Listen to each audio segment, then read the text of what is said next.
저는 장모님을 처음 만난 날을 지금도 또렷이 기억합니다. 아내와 결혼을 앞두고 인사를 드리러 갔던 그날, 장모님은 작은 체구에도 불구하고 묵직한 존재감을 지닌 분이셨습니다. 예순이 넘은 나이였지만 눈빛만큼은 또렷했고 손님을 대하는 태도는 정중하면서도 단호했습니다. 아내는 그런 어머니를 자랑스러워했습니다. 우리 엄마는 혼자 힘으로 우리 세 자매를 다 키우셨어. 그것도 식당 여러 개를 운영하실 정도로 성공하셨지. 정말 대단한 분이야. 그때 저는 그 말의 무게를 온전히 이해하지 못했습니다. 장모님 한정혜 씨는 동네에서 식당을 여러 개 운영하는 소규모 외식 사업가였습니다.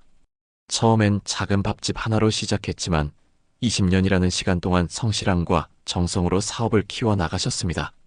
지금은 본점을 포함해 3곳의 매장을 운영하고 계셨고 각 매장마다 직원들을 두고 체계적으로 관리하고 계셨습니다. 장모님의 손맛을 보기 위해 일부러 찾아오는 사람들이 많았고 단골 손님들은 10년, 20년을 한결같이 찾아왔습니다. 결혼 후 아내에게서 조금씩 장모님의 과거를 듣게 되었습니다. 장모님은 27에 결혼하셨다고 했습니다.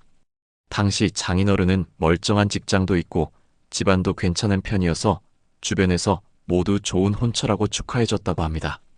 하지만 결혼 생활은 시작부터 순탄치 않았습니다. 장인어른은 술을 마시면 사람이 변했습니다. 욕설부터 시작해서 물건을 집어던지고 급기야 손찌검까지 했습니다. 장모님은 처음엔 참았습니다. 시집살이가 다 이런 거겠지. 조금만 참으면 나아지겠지. 하지만 상황은 나아지지 않았습니다. 아이가 하나 둘 생기면서 폭력은 더 심해졌습니다. 장인어른은 밤늦게 술 마시고 들어와서는 이유도 없이 장모님을 때렸습니다. 장모님은 멍든 얼굴을 화장으로 가리고 긴팔 옷으로 몸의 상처를 숨기며 살았습니다. 세 딸이 모두 어렸기에 엄마가 맞는 이유를 이해하지 못했지만 밤마다 들려오는 고함 소리와 울음소리에 이불을 뒤집어 쓰고 떨어야 했습니다. 가장 견디기 힘들었던 건 외도였다고 합니다. 장인어른은 회사 여직원과 바람이 났고 그 사실을 숨기지도 않았습니다. 장모님이 따져 묻으면 뺨을 때리며 소리쳤습니다.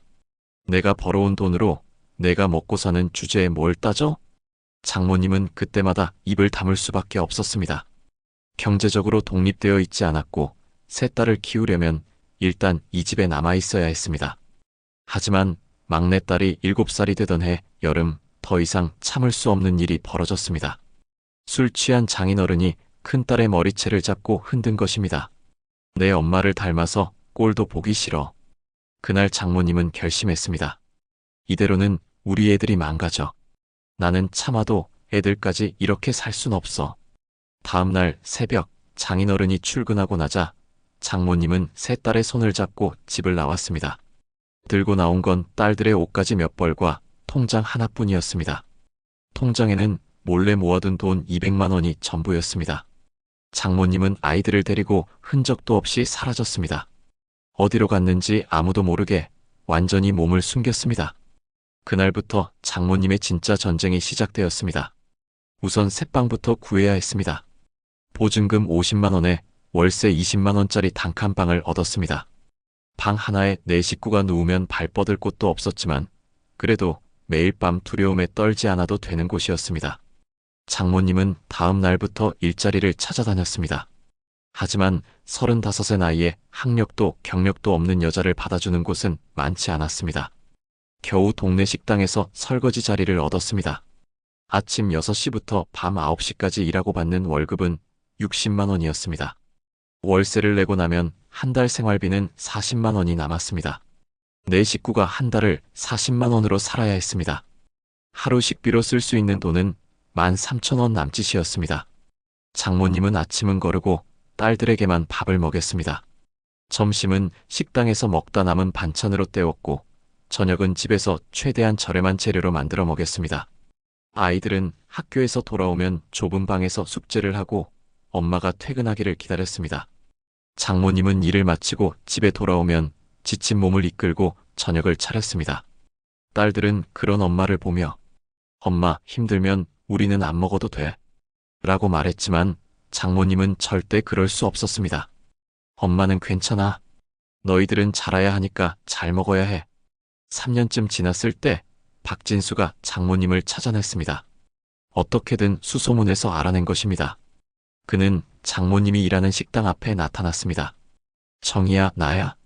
집에 돌아가자. 장모님은 그를 보자마자 몸이 굳었습니다. 3년 만에 보는 그 사람은 여전히 술 냄새를 풍겼습니다. 싫어요. 우리는 이제 당신 없이 잘 살고 있어요. 이혼해요? 이혼? 웃기는 소리 하지 마. 내가 나한테 위자료 얼마나 줄 건데? 위자료요? 잘못한 건 당신이잖아요. 법적으로는 내가 가출한 거야. 남편 동의도 없이 애들 데리고 나간 거지. 내가 소송 걸면 내가 질 거야. 위자료는 물론이고 양육권도 뺏길 수 있어. 박진수는 비웃었습니다. 장모님은 그 말에 할 말을 잃었습니다. 법을 잘 모르는 장모님은 혹시 정말 그럴까봐 두려웠습니다. 그러니까 조용히 집에 돌아와. 그럼 다 용서해 줄게. 절대 안 돼요. 다시는 그 집에 안 가요. 그래?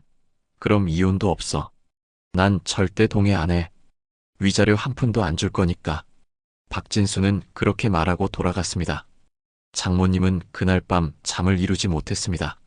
이혼을 하려면 소송을 해야 하는데 변호사 비용도 만만치 않았고 소송 과정에서 아이들이 상처받을까봐 걱정이었습니다. 무엇보다 양육권을 빼앗길까봐 두려웠습니다. 결국 장모님은 이혼을 포기했습니다.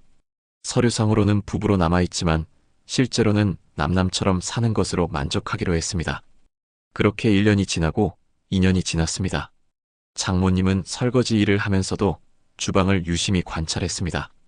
어떤 음식이 잘 팔리는지, 손님들이 어떤 맛을 좋아하는지, 재료는 어디서 사는 게 좋은지. 쉬는 시간에는 주방장에게 요리를 배웠습니다.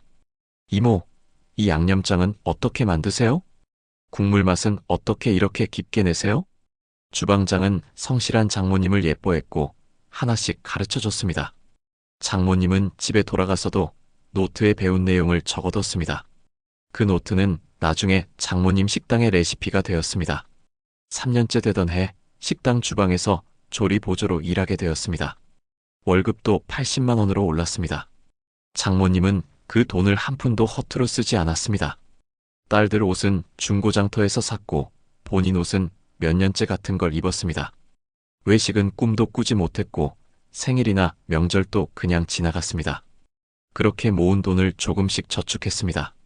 딸들도 엄마의 고생을 알기에 불평하지 않았습니다. 친구들이 학원을 다닐 때 혼자 공부했고 친구들이 새 옷을 입을 때 언니가 입던 옷을 물려받았습니다. 하지만 세 자매는 모두 공부를 열심히 했습니다. 엄마가 이렇게 고생하는데 자신들이라도 잘해야 한다는 생각이었습니다. 큰딸은 전교 10등 안에 들었고 제 아내도 반에서 늘 1등이나 2등을 했습니다. 막내딸은 두 언니보다 10살이나 어렸지만 똑똑하고 밝은 아이였습니다. 장모님이 40이 되던 해 드디어 기회가 왔습니다. 일하던 식당 주인이 나이가 들어 가게를 정리하고 고향으로 내려간다는 것이었습니다. 정혜 씨, 그동안 고생 많았어요. 당신이 이 가게 인수하는 게 어때요? 권리금은 받지 않을게요. 보증금만 주면 돼요. 장모님은 그날 밤 잠을 이루지 못했습니다. 보증금은 2천만 원이었습니다. 그동안 모은 돈은 1,500만 원이었습니다. 500만 원이 부족했습니다. 은행 대출을 알아봤지만 신용이 없는 장모님에게 돈을 빌려주는 곳은 없었습니다. 결국 사채를 쓸 수밖에 없었습니다. 이자가 높다는 걸 알면서도 기회를 놓칠 수 없었습니다. 41살의 나이에 장모님은 자신의 식당을 갖게 되었습니다. 가게 이름은 정인의 밥집이었습니다. 단출한 이름이었지만 그 안에는 장모님의 모든 꿈이 담겨 있었습니다. 식당을 연 첫날 장모님은 세 딸을 앞에 앉혀놓고 말했습니다. 엄마가 이 가게를 잘 꾸려서 너희들 대학교 꼭 보낼 거야. 조금만 더 힘내자. 딸들은 울먹이며 고개를 끄덕였습니다. 식당 운영은 쉽지 않았습니다. 새벽 4시에 일어나 시장에 가서 장을 보고 5시부터 밥을 짓고 국을 끓였습니다. 6시에 문을 열면 아침을 먹으러 오는 손님들을 맞았습니다. 점심시간에는 정신없이 바빴고 저녁 시간도 마찬가지였습니다.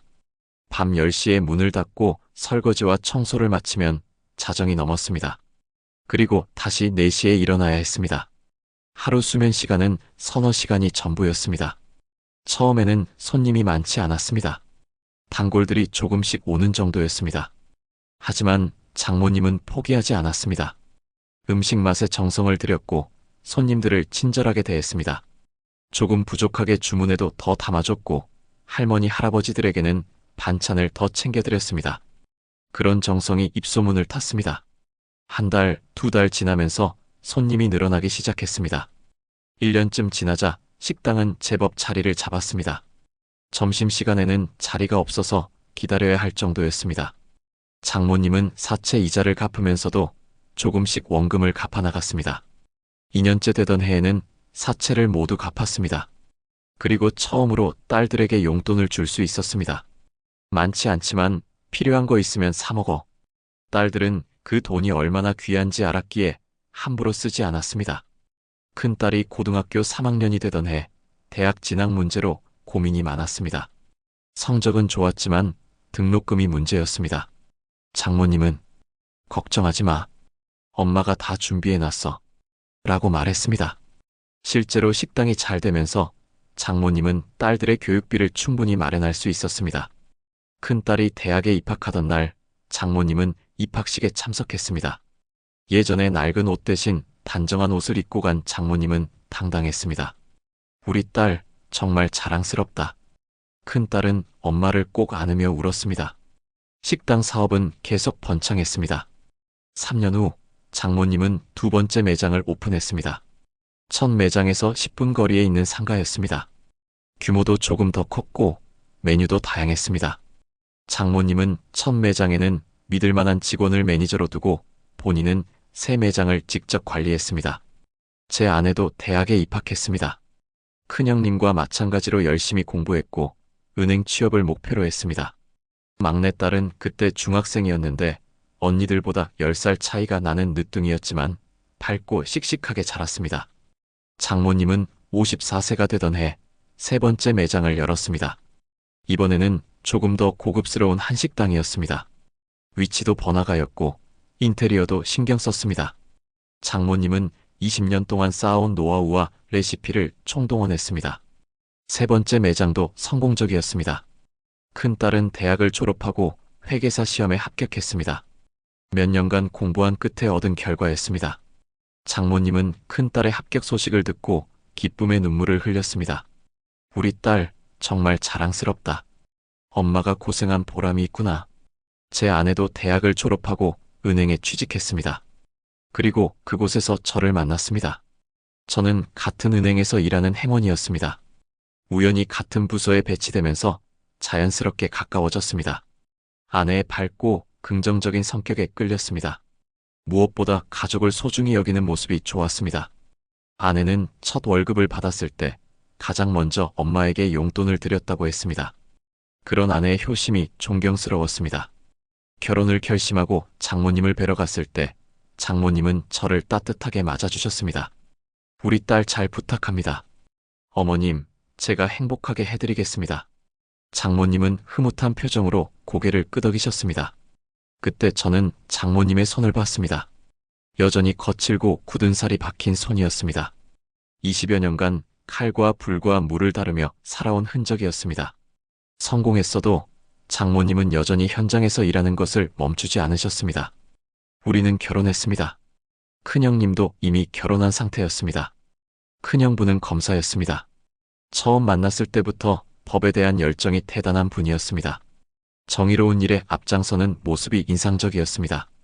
큰형님은 회계사 사무소를 운영하며 바쁜 나날을 보냈지만 늘 어머니를 챙겼습니다. 두 딸이 좋은 사람을 만나 결혼하자 장모님은 조금 마음을 놓으셨습니다. 하지만 여전히 막내딸 걱정이 컸습니다. 막내딸은 아직 대학생이었습니다.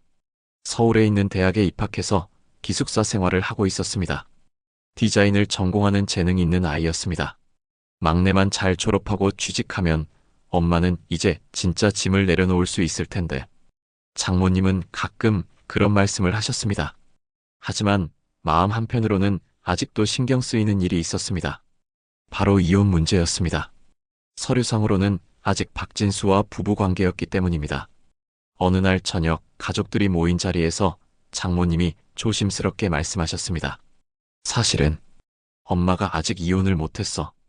우리는 모두 놀랐습니다. 20년 넘게 떨어져 살았는데 아직도 법적으로 부부라니. 왜요? 왜 이혼을 안 하신 거예요? 제 아내가 물었습니다. 장모님은 한숨을 쉬셨습니다. 그 사람이 동의를 안 해. 위자료를 내야 한다면서. 내가 가출한 거니까 내가 위자료를 줘야 한다고 하더라고. 그게 무슨 말도 안 되는 소리예요. 큰형님이 분노했습니다. 큰형부도 심각한 표정으로 말했습니다. 어머님, 그건 말이 안 됩니다. 폭력과 외도가 있었다면 오히려 어머님이 위자료를 받으셔야 할 상황이에요. 증거가 없어. 그때는 그런 걸 모았을 생각도 못했고 그냥 살아남는 게 급했으니까. 장모님의 목소리는 쓸쓸했습니다. 그래도 소송을 하시면 애들한테 상처 줄까봐 못했어. 소송하면 복잡해지고 너희들이 증인으로 나서야 할 수도 있고 그냥 이렇게 사는 게 낫다고 생각했어. 장모님은 그렇게 말씀하셨습니다. 우리는 할 말을 잃었습니다. 어머니가 우리를 위해 얼마나 많은 것을 참고 견뎠는지 새삼 깨닫게 되었습니다. 그래도 이제는 이혼하셔야죠. 막내도 곧 졸업하고 저희도 다 컸으니까요. 제가 말했습니다. 하지만 장모님은 고개를 저었습니다.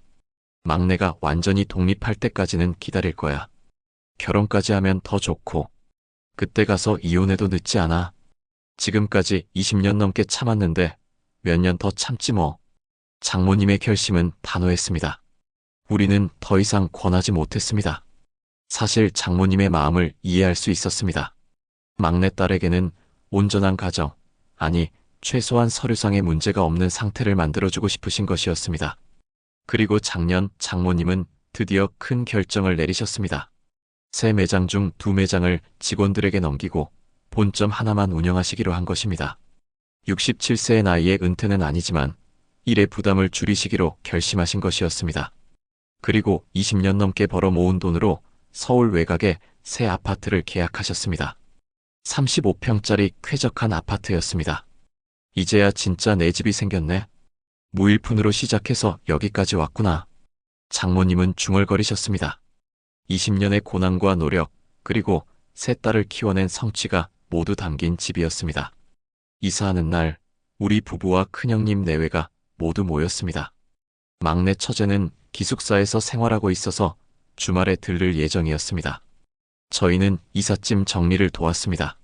새 아파트는 깨끗하고 햇볕이 잘 들었습니다. 장모님은 집 안 구석구석을 돌아보시며 행복한 표정을 지으셨습니다. 이제 편히 살 수 있겠다. 그때였습니다. 마지막 짐을 나르고 있던 제 아내가 경비실 앞을 지나가다 멈춰 섰습니다. 그리고 창밖을 뚫어져라 쳐다봤습니다. 여보, 왜 그래? 제가 물었지만 아내는 대답하지 않았습니다. 창밖에는 경비복을 입은 남자가 서 있었습니다. 70은 넘어 보이는 허리가 구부정하게 굽은 노인이었습니다. 그 노인이 이삿짐 기사에게 이삿짐 조심하세요. 라고 말하며 고개를 숙였을 때 아내의 얼굴이 새하얗게 질렸습니다. 저 사람. 아내가 떨리는 목소리로 말했습니다. 저는 무슨 일인지 몰라 따라 나갔습니다. 그리고 경비실 문에 붙은 이름표를 봤습니다. 박진수 아내는 그 이름을 보자마자 손으로 입을 막았습니다. 설마 저 사람이. 바로 그때 장모님이 집에서 나오셨습니다. 그리고 경비실 앞에 선 우리를 보고 다가오셨습니다. 장모님의 시선이 경비실로 향했고 그 순간 장모님의 표정이 굳어졌습니다. 경비복을 입은 남자와 장모님의 눈이 마주쳤습니다. 당신. 장모님이 작게 중얼거렸습니다. 그 남자도 장모님을 알아봤습니다. 청이야. 너. 남자의 목소리는 쉬어 있었습니다. 세월의 무게가 느껴지는 목소리였습니다. 저는 그제야 알았습니다. 저 남자가 장인어른, 아니 장모님의 남편 박진수라는 것을요. 큰형님 부부도 나왔습니다. 우리 모두는 충격에 빠졌습니다. 아내로부터 장모님의 과거에 대해 어렴풋이 들었던 저희였지만 실제로 그 사람을 마주하니 현실감이 들지 않았습니다. 더군다나 장모님이 이사온 아파트의 경비로 일하고 있다니. 이게 무슨 운명의 장난입니까? 장모님은 아무 말 없이 돌아서서 집으로 들어가셨습니다. 우리도 따라 들어갔습니다. 집안은 무거운 침묵이 흘렀습니다. 큰형님이 조심스럽게 물었습니다. 어머님, 저 사람이 정말. 응, 너희 아버지야. 장모님은 담담하게 대답하셨습니다.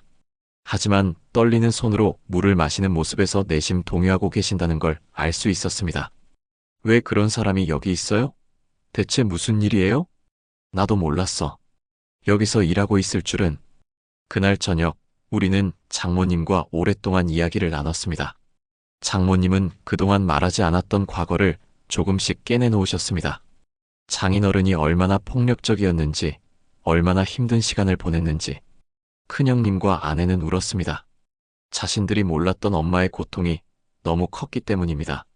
엄마, 왜 그때 경찰에 신고하지 않으셨어요? 아내가 물었습니다. 장모님은 씁쓸하게 웃으셨습니다. 그때는 그럴 수 없었어. 신고하면 너희들이 어떻게 되겠니? 경제력도 없고 갈 곳도 없었어. 그냥 참고 도망치는 게 최선이라고 생각했지. 그래도 이제 다 지난 일이야. 난 이미 새로운 삶을 살고 있잖니. 장모님은 그렇게 말씀하시며 대화를 끝내려 하셨습니다. 저희는 더 이상 묻지 못했습니다. 며칠이 지났습니다.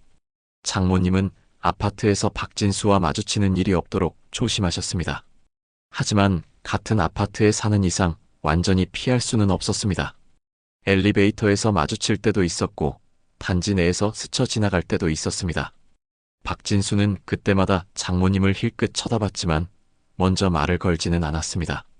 일주일쯤 지났을 때 박진수가 장모님 집 초인종을 눌렀습니다.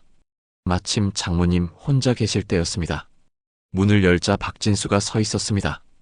예전보다 훨씬 초라해진 모습이었습니다. 정희야, 얘기 좀 하자. 할 얘기 없어요. 돌아가세요. 장모님이 문을 닫으려 하자 박진수가 문을 잡았습니다. 제발 좀. 나 진짜 갈 곳이 없어. 일도 제대로 못하겠고 아픈 데도 많아. 기초수급자 신청 좀 도와줘. 제가 왜 그걸 도와드려야 하죠? 우린 아직 이혼 안 했잖아. 법적으로 부부야. 내가 도와주지 않으면 난 정말. 그건 당신이 이혼에 동의하지 않았기 때문이잖아요. 저는 오래전부터 이혼하고 싶었어요. 그래도 지금은 부부잖아. 부양 의무가 있어. 박진수의 목소리에는 비굴함과 협박이 섞여 있었습니다. 장모님은 단호하게 말했습니다. 막내가 대학 졸업하고 취직할 때까지는 절대 안 돼요. 그 전까지는 당신 이야기가 막내 귀에 들어가는 것도 싫어요. 대학 졸업? 그게 언제인데? 나 그때까지 못 기다려. 그건 제 알 바 아니에요. 20년 전에 가족을 버린 사람이 이제 와서 무슨 권리를 주장하세요? 장모님은 더 이상 대화하지 않고 문을 닫았습니다. 박진수는 한참을 문 앞에서 서성이다가 돌아갔습니다. 그날 이후로 박진수는 계속 찾아왔습니다. 처음에는 사정하듯이 부탁했지만 점점 태도가 달라졌습니다. 장모님이 계속 거절하자 술을 마시고 찾아오기 시작했습니다. 이 여자야, 문 열어. 내가 누군 줄 알아. 밤늦은 시간에 고함을 지르고 문을 발로 차기도 했습니다. 이웃 주민들이 민원을 제기할 정도였습니다. 장모님은 견딜 수 없었지만 딸들에게는 말하지 않았습니다. 애들이 알면 걱정할 거야. 그냥 내가 참자. 그러던 어느 날 밤 박진수가 또 술에 취해 찾아왔습니다. 문 열어. 안 열면 부숴버릴 거야. 장모님은 떨리는 손으로 경찰에 신고하려 했습니다. 하지만 박진수는 그 소리를 듣고 더 흥분했습니다. 경찰 부르면 내가 날 어떻게 했는지 다 떠들 거야. 내가 날 버렸다고, 내가 이혼도 안 해주고 방치했다고. 장모님은 전화를 끊을 수밖에 없었습니다. 박진수의 협박이 두려웠기 때문입니다. 막내딸에게 혹시라도 상처가 될까봐, 딸들이 아버지 때문에 고통받을까봐 두려웠습니다. 다음 날 박진수는 낮에 찾아왔습니다. 이번에는 술을 마시지 않은 상태였지만 표정은 싸늘했습니다. 정희야, 마지막으로 묻는다. 날 도와줄 거야, 말 거야? 안 된다고 했잖아요. 그래? 그럼 너도 각오해. 무슨 소리예요? 내 딸들, 내 사위들한테 다 얘기할 거야. 내가 날 어떻게 내쫓았는지, 내가 얼마나 독한 여자인지. 애들이 어렸을 때 내가 벌어온 돈으로 먹고 살면서 말이야. 그건 거짓말이잖아요? 당신이 우릴 때리고 괴롭혀서 도망친 거잖아요? 누가 믿겠어? 증거 있어? 20년 전 일을 누가 기억해? 내 딸들도 결국엔 날 버린 엄마를 원망하게 될 거야. 박진수는 비웃으며 돌아갔습니다. 장모님은 그날 하루 종일 불안에 떨었습니다. 일주일 후 박진수는 다시 찾아왔습니다. 이번에는 돈을 요구했습니다. 당장 1,000만 원만 줘. 그럼 조용히 여기서 나갈게. 그런 돈 없어요. 새 아파트 샀으면서 돈이 없어? 거짓말하지 마. 그건 제가 평생 모은 돈으로 산 거예요. 당신 줄 돈은 없어요. 그래? 그럼 내가 직접 받아내지 뭐. 박진수는 장모님을 밀쳤습니다. 장모님은 중심을 잃고 바닥에 넘어졌습니다. 팔꿈치와 무릎에 상처가 났습니다.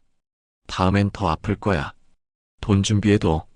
박진수는 그렇게 말하고 나갔습니다. 장모님은 한참을 바닥에 주저앉아 울었습니다. 그날 이후로 박진수의 협박은 더 심해졌습니다. 이틀에 한 번씩 찾아와서 돈을 요구했습니다. 장모님이 거절하면 소리를 지르고 물건을 집어던지고 밀치고 협박했습니다. 장모님은 점점 지쳐갔습니다. 밤에는 잠을 제대로 이루지 못했고 낮에는 불안에 떨었습니다. 언제 또 그 사람이 올지 모른다는 두려움 때문이었습니다. 한 달쯤 지났을 때 장모님은 몸이 많이 상했습니다. 스트레스로 인해 혈압이 올랐고 식사도 제대로 하지 못했습니다. 체중이 눈에 띄게 줄었습니다. 아내가 전화로 엄마, 목소리가 왜 그래요? 어디 아프세요? 라고 물으면 아니야, 괜찮아. 그냥 조금 피곤해서 라고 둘러댔습니다. 그러던 어느 날 오후 박진수가 또 찾아왔습니다. 이번에도 술에 취한 상태였습니다. 돈 준비했어? 없다고 했잖아요. 제발 그만 좀 괴롭히세요. 그럼 딸들한테 받아내지 뭐. 애들한테 손대지 마세요. 장모님이 소리쳤습니다. 박진수는 비웃었습니다. 그럼 내가 줘. 5,000만 원. 그럼 진짜로 조용히 사라질게. 그런 돈 어디서 구해요? 그건 내 문제지. 일주일 줄게. 일주일 안에 돈 구해와. 안 그러면 박진수는 장모님의 팔을 거칠게 잡아당겼습니다. 장모님이 비틀거리자 박진수는 그대로 밀어버렸습니다. 장모님은 거실 탁자 모서리에 부딪히며 넘어졌습니다. 갈비뼈 부분에 강한 충격이 왔습니다. 장모님은 신음을 삼켰습니다. 아파도 소리내지 않으려 했습니다. 박진수는 쓰러진 장모님을 내려다보며 말했습니다. 일주일이야. 기억해. 그리고 문을 쾅 닫고 나갔습니다. 장모님은 한참을 바닥에 누워 있었습니다. 일어나려고 했지만 갈비뼈가 너무 아팠습니다.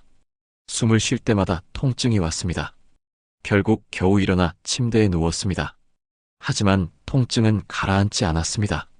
밤새 뒤척이다가 다음날 아침에야 병원에 갔습니다. 병원에서 엑스레이를 찍었습니다. 다행히 갈비뼈가 부러지지는 않았지만 금이 간 것 같다는 진단이었습니다. 의사는 어떻게 다치신 거예요? 상처가 꽤 심한데요? 라고 물었지만 장모님은 계단에서 굴렀어요. 라고 거짓말했습니다. 의사는 의심스러운 눈빛으로 장모님을 봤지만 더 이상 묻지 않았습니다. 입원이 필요하다는 의사의 말에 장모님은 결국 병원에 입원했습니다. 딸들에게는 계단에서 넘어졌다고 말했습니다. 아내가 급히 병원으로 달려왔습니다. 엄마, 괜찮으세요? 응, 괜찮아. 그냥 조금 다쳤어. 하지만 아내는 장모님의 팔과 다리에 있는 다른 멍들을 봤습니다. 새로 생긴 것도 있고 오래된 것도 있었습니다.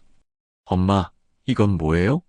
계단에서 굴렀다고 했는데 왜 이렇게 멍이 많아요? 그냥 여기저기 부딪혔나 봐.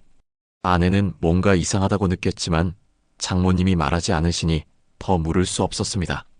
큰형님 내외도 병문안을 왔습니다. 모두들 걱정스러운 표정으로 장모님을 봤습니다. 어머님, 혼자 사시지 마시고 저희랑 같이 사시는 게 어떠세요? 큰형부가 제안했습니다. 하지만 장모님은 고개를 저었습니다. 아니야. 난 내 집에서 살고 싶어. 괜찮아. 우리는 더 이상 권하지 못했습니다. 장모님은 사흘 후 퇴원했습니다. 집으로 돌아왔지만 불안감은 여전했습니다. 박진수가 또 올까봐, 또 폭력을 휘두를까봐 두려웠습니다. 문을 잠그고 체인까지 걸었지만 안심이 되지 않았습니다. 일주일이라는 시간이 흘렀습니다. 장모님은 돈을 구할 방법이 없었습니다. 은행에 대출을 알아봤지만 67세의 나이에 소득이 줄어든 장모님에게 5천만 원을 빌려주는 곳은 쉽지 않았습니다. 아파트를 담보로 대출을 받을 수도 있었지만 그러면 결국 집을 잃을 수도 있었습니다. 평생 모은 재산을 박진수에게 넘겨줄 수는 없었습니다. 일주일째 되는 날 저녁, 박진수가 찾아왔습니다. 문을 거칠게 두드렸습니다. 돈 준비했지? 장모님은 떨리는 목소리로 대답했습니다. 없어요. 구할 수가 없었어요. 뭐? 일주일이나 줬는데? 정말 없어요. 제발 돌아가세요. 박진수는 문을 더 세게 두드렸습니다. 문 열어. 당장. 싫어요. 돌아가세요. 이 여자가 진짜. 박진수는 문을 발로 차기 시작했습니다. 쿵쿵거리는 소리에 장모님은 공포에 떨었습니다. 이웃에서 항의가 들어올 정도로 소란스러웠습니다. 장모님은 다시 경찰에 신고하려 했습니다. 하지만 박진수가 소리쳤습니다. 신고해봐. 내가 딸들한테 다 말할 거야. 내가 날 어떻게 대했는지. 장모님은 또다시 전화를 내려놓았습니다. 그 순간이 너무나 한심했습니다. 평생 독립적으로 살아왔는데 아직도 이 사람에게 휘둘리고 있다는 사실이 분했습니다. 1시간쯤 문을 두드리고 소리를 지르던 박진수는 결국 돌아갔습니다. 장모님은 그날 밤 한숨도 자지 못했습니다. 다음 날부터 박진수는 매일 찾아왔습니다. 낮에도 오고 밤에도 왔습니다. 경비실 근무 시간이 끝나면 바로 장모님 집 앞으로 왔습니다. 술에 취한 채로 고함을 지르고 문을 두드리고 협박했습니다. 돈 안 주면 딸들 직장에 찾아갈 거야. 사위들한테도 다 말할 거야. 너 혼자 잘 살려고 날 버렸다고. 장모님은 점점 무너져 내렸습니다. 식사를 거의 하지 못했고 잠도 못 잤습니다. 혈압은 더 올랐고 어지럼증이 심해졌습니다. 하루는 화장실에 가다가 쓰러질 뻔했습니다. 그러던 어느 날 장모님의 생일이 다가왔습니다. 큰형님과 아내는 깜짝 파티를 준비하기로 했습니다. 아내가 저에게 말했습니다. 여보, 엄마 생신인데 우리 다 같이 모여서 축하해드리자. 케이크도 사가고. 그래, 좋은 생각이야. 우리는 큰형님 부부와 함께 케이크와 선물을 준비했습니다. 그리고 장모님이 예상치 못한 시간에 깜짝 방문하기로 했습니다. 생일 당일 저녁 6시, 우리는 장모님 아파트로 향했습니다. 케이크를 든 아내는 신이 나 있었습니다. 엄마 진짜 놀라시겠다. 완전 깜짝이야. 우리는 엘리베이터를 타고 장모님 층으로 올라갔습니다. 복도를 걸어가는데 멀리서 고함 소리가 들렸습니다. 이제 끝이야. 다 네 탓이라고. 아내의 얼굴이 굳어졌습니다. 우리는 걸음을 재촉했습니다. 장모님 집 현관 앞에 가까워질수록 소리는 더 선명해졌습니다. 당신이 뭔데 나한테 이래? 장모님의 목소리였습니다. 울먹이는 목소리였습니다. 그리고 남자의 목소리가 들렸습니다. 입 닥쳐. 네가 날 이 꼴로 만들었잖아. 쿵 하는 소리와 함께 무언가 부딪히는 소리가 들렸습니다. 아내가 비명을 질렀습니다. 엄마. 우리는 현관문으로 달려갔습니다. 문이 잠겨 있지 않았습니다. 큰형부가 문을 확 열었습니다. 우리가 들어갔을 때 본 광경은 충격적이었습니다. 장모님은 거실 바닥에 쓰러져 계셨고 박진수는 장모님 위에서 팔을 붙잡고 있었습니다. 장모님의 얼굴에는 눈물이 흥건했고 옷은 찢어져 있었습니다. 거실은 난장판이었습니다. 깨진 그릇들과 넘어진 가구들이 사방에 흩어져 있었습니다. 이 사람이 뭐 하는 거야?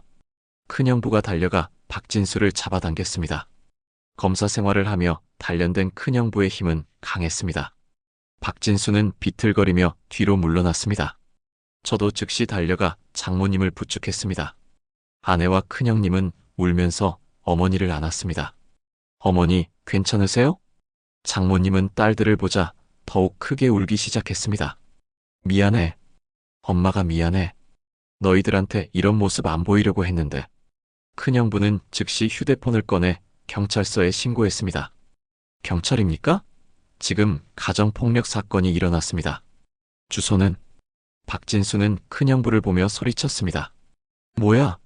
경찰 부르지 마. 이건 가족 문제야. 가족? 어머님을 폭행하는 게 가족이 할 짓입니까? 큰형부는 차갑게 말했습니다. 저는 즉시 휴대폰으로 현장을 촬영하기 시작했습니다. 난장판이 된 거실, 바닥에 깨진 그릇들, 넘어진 가구들, 그리고 장모님의 찢어진 옷과 상처들. 모든 것을 빠짐없이 기록했습니다. 박진수는 당황한 표정을 지었습니다.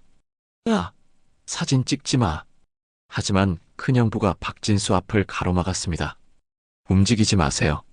현행범으로 체포될 상황입니다. 박진수는 뒷걸음질 쳤습니다.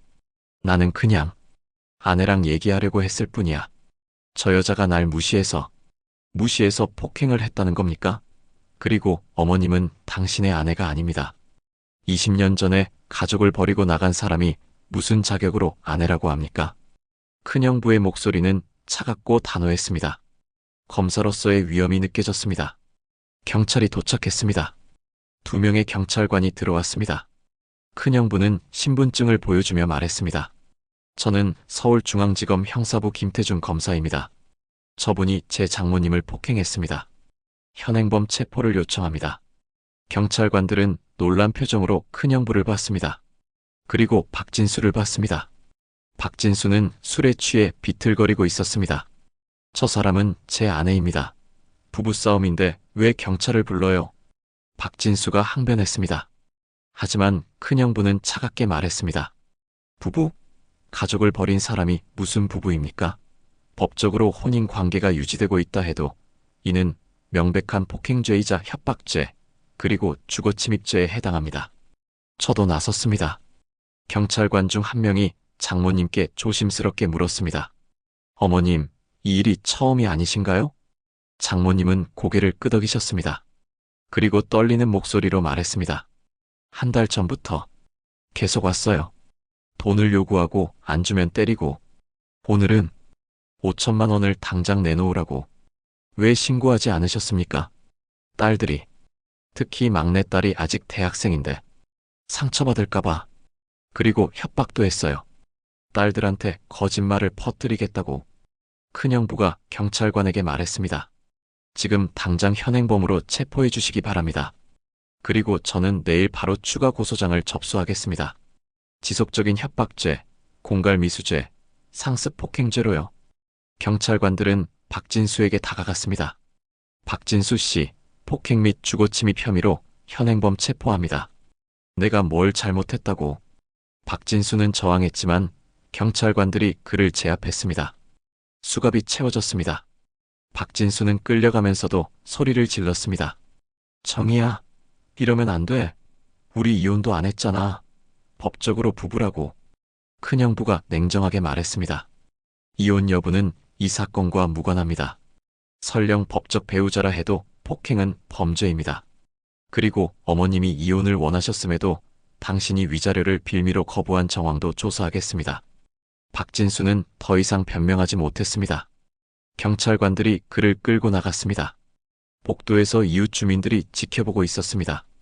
경비복을 입은 남자가 수갑을 차고 끌려가는 모습을 보며 수군거렸습니다. 문이 닫히자 장모님은 그대로 주저앉으며 울기 시작했습니다. 미안해. 너희들한테 이런 걸 보여줘서. 엄마가 정말 미안해. 아내와 큰형님이 장모님을 꼭 안았습니다. 엄마, 왜 말 안 하셨어요? 왜 혼자 이렇게 당하셨어요? 아내가 울면서 물었습니다. 장모님은 딸들의 얼굴을 쓰다듬으며 말했습니다. 너희들 상처받을까봐. 특히 막내는 아직 어린데. 엄마, 무슨 소리예요? 우리가 엄마한테 얼마나 큰 빚을 지고 사는데요? 큰형님이 목 놓아 울었습니다. 저런 사람 때문에 엄마가 고통받는 걸 우리가 모르고 있었다니. 우리가 정말 최선을 다해서라도 막아야 했는데. 저는 조심스럽게 말했습니다. 어머님, 일단 병원에 가셔야 할 것 같습니다. 상처를 치료받고 진단서도 받으셔야 해요. 큰형부도 고개를 끄덕였습니다. 네, 맞습니다. 진단서는 법적 증거로 매우 중요합니다. 그리고 어머님, 이번 기회에 확실하게 끝내야 합니다. 더 이상 이런 일이 없도록요. 장모님은 고개를 끄덕이셨습니다. 우리는 장모님을 부축해서 차에 태우고 응급실로 향했습니다. 응급실에서 의사의 진찰을 받았습니다. 팔에 타박상, 허벅지에 멍, 손목에 찰과상이 있었고 이전의 갈비뼈 부상도 아직 완치되지 않은 상태였습니다. 의사는 심각한 표정으로 말했습니다. 장기간 폭행을 당한 흔적이 여러 곳에 보입니다. 새로운 상처와 오래된 상처가 섞여 있네요. 정신적 충격도 상당하실 겁니다. 상담 치료를 받으시는 게 좋겠습니다. 의사는 상세한 진단서를 작성해 주었습니다. 큰형부는 그 진단서를 받아들며 단호한 표정을 지었습니다. 이걸로 충분합니다. 내일 바로 구속영장 청구하겠습니다. 다음 날 아침 큰형부는 일찍 출근해서 바로 일을 처리했습니다. 장모님, 구속영장 청구했습니다. 협박죄, 공갈미수죄, 상습폭행죄, 주거침입죄로요. 증거가 명백하고 재범의 우려가 크니 영장은 발부될 겁니다. 그리고 오늘 오후에 경찰서에서 어머님 진술받을 예정입니다. 제가 동석하겠습니다. 오후에 우리는 장모님을 모시고 경찰서로 갔습니다. 큰형부가 동석한 가운데 장모님은 한 달간 겪었던 일들을 상세히 진술했습니다. 처음 박진수가 찾아왔을 때부터 돈을 요구한 일, 협박한 일, 폭행한 일, 모든 것을 낱낱이 말씀하셨습니다. 진술을 받던 형사가 물었습니다. 왜 진작 신고하지 않으셨습니까? 장모님은 잠시 망설이다가 대답했습니다. 막내딸이 아직 대학생입니다. 그 아이에게 아버지 이야기를 하고 싶지 않았어요. 그 아이가 대학 졸업하고 취직할 때까지는 이 일이 알려지지 않기를 바랐어요. 형사는 고개를 끄덕이며 이해한다는 표정을 지었습니다. 어머님의 막내따님 생각하시는 마음은 이해합니다만 신고는 빨리 하셨어야 했습니다. 그래도 다행히 따님들의 사위분이 검사시니 법적 대응은 원활하게 진행될 것 같습니다. 진술이 끝나고 큰형부가 말했습니다. 어머님, 이제 이혼 소송도 준비해야 합니다. 더 이상 미룰 필요가 없습니다. 하지만 막내 처제도 알아야 합니다. 이미 성인이고 사실을 알 권리가 있습니다. 그리고 이번 일로 어머님이 얼마나 고통받으셨는지 알아야 해요. 아내도 거들었습니다. 엄마, 형부 말이 맞아요. 막내도 이제 충분히 이해할 나이예요. 그리고 우리가 다 설명해 줄게요. 장모님은 한참을 고민하시더니 고개를 끄덕였습니다. 그래, 이제는 더 이상 숨길 수 없겠구나. 막내한테 미안하지만 그날 저녁 우리는 막내 처제를 불렀습니다. 처제는 기숙사에서 나와 큰형님 집으로 왔습니다. 언니들이 다 모이라고 하길래 무슨 일인가 했어요. 엄마도 계시네요? 막내 처제는 환하게 웃으며 들어왔습니다. 하지만 우리의 심각한 표정을 보고 얼굴이 굳어졌습니다. 무슨 일이에요? 왜 다들 그래요? 장모님이 막내딸의 손을 잡았습니다. 은지야, 엄마가 할 얘기가 있어. 그날 밤 장모님은 막내딸에게 모든 것을 말씀하셨습니다. 아버지가 어떤 사람이었는지, 왜 집을 나왔는지, 20년간 어떻게 살아왔는지, 그리고 최근 한 달간 무슨 일이 있었는지. 막내 처제는 처음에는 믿을 수 없다는 표정이었다가 점점 눈물을 흘리기 시작했습니다. 엄마, 그런 일이 저 때문에 혼자 그렇게 고생하신 거예요? 아니야. 내 때문이 아니야. 그냥 엄마가 너희들한테 상처 주고 싶지 않았을 뿐이야. 막내 처제는 장모님을 꼭 안으며 울었습니다. 엄마, 미안해요. 제가 몰라서. 제가 빨리 알았으면 이런 일 안 당하셨을 텐데. 괜찮아. 이제 다 끝날 거야. 며칠 후 법원에서 구속영장 실질 심사가 열렸습니다. 큰형부는 검사로서 직접 참석할 수는 없었지만 후배 검사에게 사건을 맡겨 철저히 준비했습니다. 증거는 명백했습니다. 장모님의 진술, 의료기록, 이웃 주민들의 증언, 우리가 목격한 현장 상황, 그리고 현장 사진들까지 모두가 박진수의 범죄를 입증했습니다.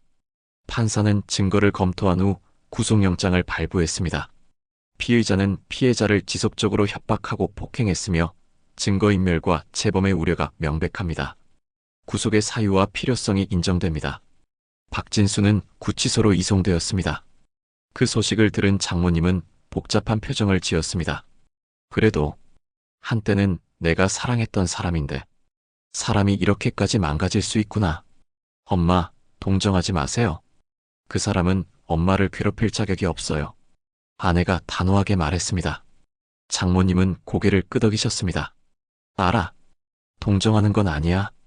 그냥 인생이 허무하다는 생각이 들어서. 재판은 한 달 후에 열렸습니다. 큰형부는 검사로서 법정에 설 수는 없었지만 방청석에서 재판을 지켜봤습니다. 우리 모두가 함께 있었습니다. 장모님, 세 딸, 그리고 두 사위. 가족 모두가 한자리에 모였습니다. 박진수는 죄를 인정했습니다. 변호인도 별다른 항변을 하지 못했습니다. 증거가 너무 명백했기 때문입니다. 재판장은 판결문을 읽었습니다. 피고인은 피해자와 법적으로 혼인 관계에 있으나 가족을 유기한 후 20년 이상 사실혼 관계가 해소된 상태였습니다. 최근 피해자를 찾아가 금품을 요구했고 이를 거부하자 지속적으로 협박하고 폭행했습니다. 이는 명백한 범죄 행위입니다. 피고인의 나이와 건강 상태를 고려하더라도 피해자가 받은 정신적, 육체적 고통은 매우 큽니다. 이에 피고인을 징역 6개월에 처합니다. 박진수는 고개를 떨구었습니다. 재판이 끝나고 그가 끌려나갈 때 장모님과 눈이 마주쳤습니다. 박진수는 무언가 말하려는 듯 입을 열었지만 결국 아무 말도 하지 못하고 고개를 돌렸습니다. 법정을 나오며 큰형부가 말했습니다. 어머님, 이제 이혼 소송을 진행하시죠. 저희가 도와드리겠습니다. 이혼 소송. 얼마나 걸릴까? 상대방이 구속되어 있고 폭행 전과까지 있으니 빠르게 진행될 겁니다. 재판 없이 조정으로도 가능할 수 있습니다. 실제로 이혼 소송은 예상보다 빠르게 진행되었습니다. 박진수는 감옥에서 변호사를 통해 이혼에 동의한다는 의사를 밝혔습니다. 더 이상 버틸 힘도 이유도 없었던 것입니다. 3개월 후 이혼이 확정되었습니다. 장모님은 마침내 40년간의 굴레에서 벗어났습니다. 그날 저녁 우리는 장모님의 새 출발을 축하하는 작은 파티를 열었습니다. 장모님의 새 아파트 거실에 모여 음식을 나눠 먹으며 이야기를 나눴습니다. 엄마, 그동안 정말 고생 많으셨어요. 막내 처제가 말했습니다. 이제는 하고 싶은 거 다 하시고 편하게 사세요. 장모님은 환하게 웃으셨습니다. 오랜만에 보는 진심 어린 미소였습니다. 그로부터 몇 개월 후 박진수는 형기를 마치고 출소했습니다. 하지만 더 이상 장모님께 접근할 수 없었습니다. 큰형부가 접근금지 명령을 신청해 두었기 때문입니다. 500m 이내로 접근하면 즉시 체포될 수 있었습니다. 박진수는 다른 지역으로 떠났다고 들었습니다. 기초수급자로 등록되어 작은 방에서 혼자 살고 있다고 했습니다. 그의 소식은 그것뿐이었고 우리는 더 이상 관심을 두지 않았습니다. 장모님은 평생을 고통 속에서 살았지만 결국 승리했습니다. 폭력과 억압을 이겨내고 혼자 힘으로 세 딸을 훌륭하게 키웠습니다. 그리고 자신의 사업도 성공시켰습니다. 무엇보다 그 모든 고통 속에서도 인간성을 잃지 않으셨습니다. 박진수는 인생을 낭비했습니다. 폭력과 술과 욕심으로 모든 것을 잃었습니다. 가족도 재산도 존엄도. 그는 쓸쓸한 노년을 보내게 될 것입니다. 그것이 그가 선택한 삶의 대가였습니다. 반면 장모님은 고난 속에서도 희망을 잃지 않으셨습니다. 딸들을 위해 그리고 자신을 위해 끝까지 싸우셨습니다. 그리고 마침내 자유와 평화를 얻으셨습니다. 세 딸도 훌륭하게 성장해서 각자의 삶을 살고 있습니다. 큰형님은 회계사로, 제 아내는 은행원으로, 막내 처제는 디자인 회사에서 실력을 인정받고 있습니다. 무엇보다 가족이 하나로 뭉쳐 있습니다. 서로를 아끼고 사랑합니다. 어려울 때 함께 견뎠던 경험이 우리를 더 단단하게 만들었습니다. 이것이 우리 가족의 이야기입니다. 고통과 인내, 그리고 승리의 이야기. 악은 반드시 대가를 치르고 선은 반드시 보상받는다는 것을 증명하는 이야기. 그리고 무엇보다 가족의 사랑과 결속이 얼마나 강력한지 보여주는 이야기입니다.